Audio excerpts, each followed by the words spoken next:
ፈልገው አንተ ልክ ሶሻል ሚዲያ እውቅና ስትፈልግ ወይም ደግሞ ስትረሳ የምትመጣበት መንገድ ነው እንጂ ልጁን ፈልገው አታውቅም። ውሸት አታውራ።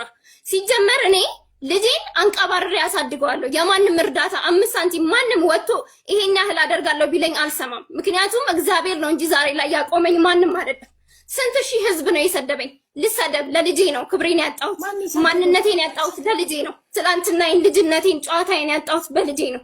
ስለዚህ አባት ነኝ ካልክ አርፈህ እስካሁን እድል ሰጥቼሃለሁ። ልክ እንደ አራጣ አበዳሪ ለልጄ እንዲያደረኩ የት ያደረከው ነው? ግንቦት 10 ላይ አድርገክ 35,000 ብር በጥሬ ሰጣት ብለክ የምታወራው አንተ ነህ። እንደ ያኖርከኝ ዲቦራ እንደዚህ ናት ብለህ ስታወራ ልክ እንደ ቁሻሻ እንደ ምናምን ትናንትና ስሜ እኔንና ቤተሰቤን ካላከበርክ ልጄን ልታከብር አትችልም። አንተ የምን ደም ነው ያለክ? ትናንትና ያልመጣኸውን ልጅ መሆኑ ሳታቀርተ ነው ልጅ መሆኑ ሳታቀርተ ነው። ታውቃለህ፣ በደንብ ልብህ ያውቀዋል። እግዚአብሔርም እኔም አንተም እናውቀዋለን። ስለዚህ እኔ በልጄ ቀልድ አላውቅም፣ አልከፍልም ነው። ብዙ ቴክስት ጽፈህልኛል። ቴክስቱን ለሀቢባ እልክላታለሁ።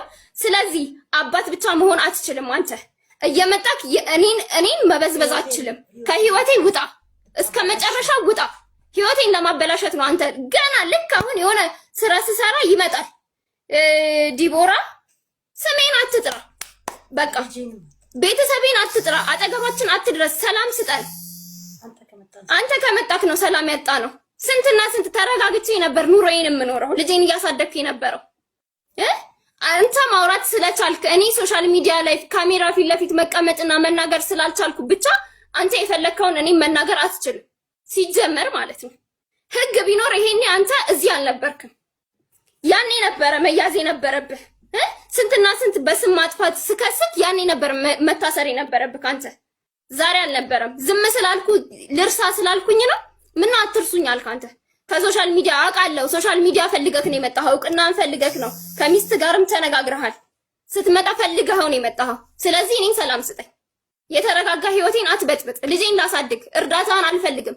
ያንተ 5 ሳንቲም ሲጀመር በእኔም በልጄም ቪዲዮ የሰራኸው ነው። ከዛ ያለፈ 5 ሳንቲም ከኪስክ ያወጣኸው ነገር የለም። እግዚአብሔር ምስክሬ ነው። ካወጣ ደግሞ አንድ በአንድ እኔን ጠይቀኝ፣ እከፍልሃለሁ። አንድ በአንድ ቆጥሬ እሰጥሃለሁ። ለምን እንዲህ አልሞትም? ለምን አልሞትም? አንተ በእኔና በልጄ ከ250,000 ብር ሰርቻለሁ አልክ አይደለ? ከዛ ሩባን እንኳን ካደረክለት ለኔ ልጇ ብለሃላ ለኔ ልጅ 5 ሳንቲም እላፊ ከኪስ ካወጣህ እኔ እሰጥሃለሁ። በቃ ከዚህ በኋላ ያንተን እርዳታም አንፈልግም። ሲጀምር አልረዳኸንም። ቢገባክ ማለት ነው ልጅ ነበር በረከትክ። ስለዚህ አታስፈልግም። አንተ ሶፋ ላይ ብትቀመጥ በፍሪጅ ውስጥ የተቀመጠ የቀዘቀዘ ምግብ ፍሬሽ የሆነ ምግብ ብትበላ አልጋ ላይ ብትተኛ ልጄ እንደሱ አግኝቶ አይደለም። ገባ? እኔ ያጣሁትን አጥቼ ነው ልጄን እያሳደግኩ ያለሁት። አንተ የፈለገ አይፎን 17 አንፎ ምናምን የፈለገ ብትጋጋጥ የፈለገ ነገር ብትሆን ልጄን በክብር አሳድጌ ነው። አያገባኝም። ማንም ይግዛልህ። ገባ? ግን ደግሞ ምንም ቢሆን ልጄ በኔ ልጅ ነው። ገባ? በኔ ልጅ ነው ያገኘኸው። ይሁን አገኘህ አይደል? ሰላም ስጠኝ። እኔ ከሰላም ውጪ ምንም አልፈልግም። አንተ 10 ሳንቲም ለኔ አድርገህልኝ አታውቅም። 10 ሳንቲም እያንዳንዱ ለልጁ እንኳን አደረግኩ ያልከው ልብስ ቁጭ አድርጌዋለሁ። ነገ መተህ መውሰድ ትችላለህ ለብስራት ለዛኛው ልጅክ። ገባ? አንድ 5 ሳንቲም ሲጀመር አይበቃውም። ሁሉም ይሰፋዋል። እኔ የገዛሁትን ነው እናቱ የገዛችለት። እናቱ እድሜ ጤና ይኑራት። እግዚአብሔር እኔን ያኑርለት። እኔ እናቱን ቅብርር አድርጌ ልጄን አሳድጋለሁ። ልብስን መተህ ትወስዳለህ። አደረኩ ብለህ አይደለ እንትን ያልከው ሻንጣ ሙሉ ያልከው በፌስታል አይደለ ያመጣኸው? አስቀምጬልሃለሁ። መተህ ትወስዳለህ። ለልጁ እርዳታ ደግሞ አያስፈልገውም። ያንተ 5,000 ብር አንድ ነገር አያደርግለትም። የወሬ ወተት እንኳን አይችልለትም። የወሬ ትምህርት ቤት እንኳን አይችልለትም። መተህ ውሰድ። እሱንም ለምን ከፈልኩ ብለህ ነው አደባባይ ወተክ የምትናገረው አይደል? አለቀስክ በጣም። አባት ለልጁ እኮ አይሰስትም።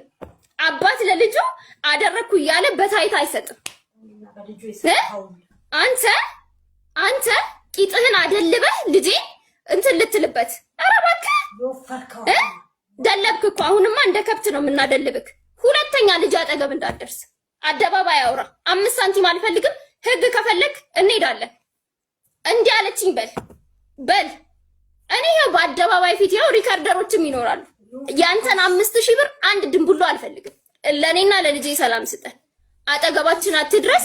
እምልልሃለሁ፣ ይሄው በልጄ እምልልሃለሁ። አንድ ያለኝ ብቸኛ ልጄ ነው። በልጄ እምልልሃለሁ። በዘመንክ በፊትክ አይደርስም። ምክንያቱም እኔም አባት እንዲያስፈልገው አድርጌ አላሳድገው። አባትም እናትም ሆኜ እንደ የትኛውም ጀግና እናት አባት እኮ ይሞታል አይደል እንዴ? ይሞታል። ያለ አባት ልጆች አያድጉም? ያድጋሉ። ድብን አድርገው ያድጋሉ። እኔም አድጌያለሁ በክብር ተስፋ ሳልቆርጥ። እንደውም ጀግና ናቸው ያለ አባት የሚያድጉ ልጆች። ስለዚህ አስፈላጊ ከሆነ አልፈልግህም ብለሃላ ቪዲዮን ይዤልሃለሁ፣ በፍላሽ አስቀምጨዋለሁ። አይደርስብህም። አንተ ምክንያት ፈልገህ ወደ ሶሻል ሚዲያ ለመምጫ ብለህ ካልመጣህ በስተቀር ሲጀመር ረስተናሃል፣ አናቅህም። ገና ደና የ2 ወር የተውኩልህን ይግባኝ ብለህ መጣ። አልጠየቅኩህም። ለምን ረሳሽኝ ነው? እሺ እኔንም ልጄንም ተወን። አንፈልግም ያንተን ገንዘብ እኔ 1000 አልችልም፣ 1000 10000 አልችልም፣ 5000 አልችልም ብለህ እንዲረዱክ አይደል የምትፈልገው? አርፈክ በጀግንነት የጀመርከውን የመኪና ቻሌንጅ ጨርስበት፣ በርታ። ከዛም በኋላ 5000ን ለልጁ ቆርጣለሁ ያልከውን ደግሞ ለመኪናክ ቻሌንጅ አሟላ። እሺ እናመሰግናለን። ከዚህ በኋላ ምንም የማወራው ነገር የለም። ሀቡዬ ቴንኪው፣ በጣም ነው የማመሰግነው። ምንድነው መፍትሄው አሁን? ቆይ አይደለም እኔ ልጠይቃት ምንድነው